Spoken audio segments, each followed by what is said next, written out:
See, what we like to do is run it all the way through a couple times and then break it down line by line. A little sneak a peek behind the scenes. All right, let's do it. The story of Kung Fu Panda 4 in a nutshell.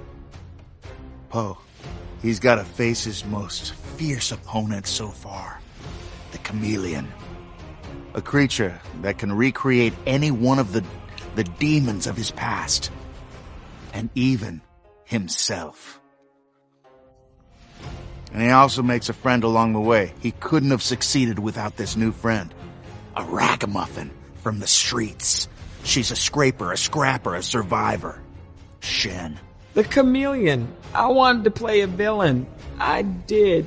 I mean, I can only play a villain in my imagination. I tried to play a villain at home. It doesn't work. No one believes it. So I feel that playing a villain, especially a no-holds-barred villain that can transform, and to be able to use my voice in that character, it just seemed like a perfect marriage.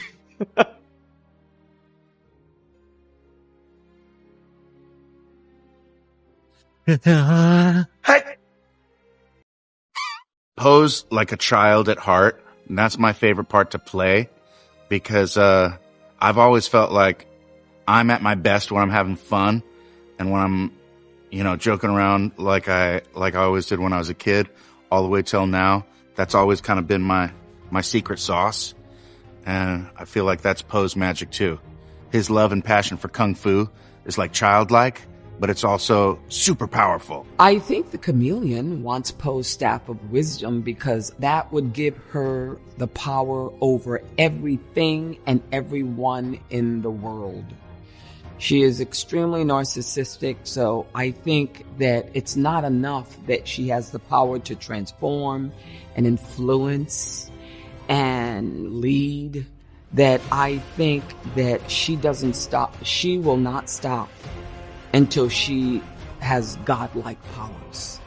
And that's when she feels like she would be satisfied, like she's made a life for herself, that she's found her meaning and purpose. Skablam!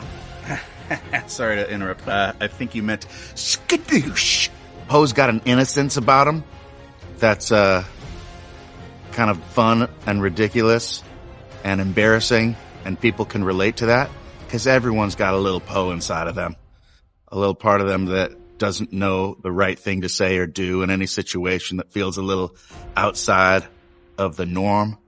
And you kind of root for him in that way. And I think that's why he connected with so many people. You know what? Because they're sort of reluctant heroes.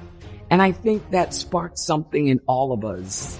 The part of us that wants to conquer the world and may not have any evidence of it on the outside.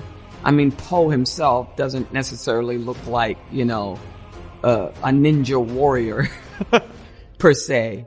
And so it allows us that spark that imagination of what we can literally become.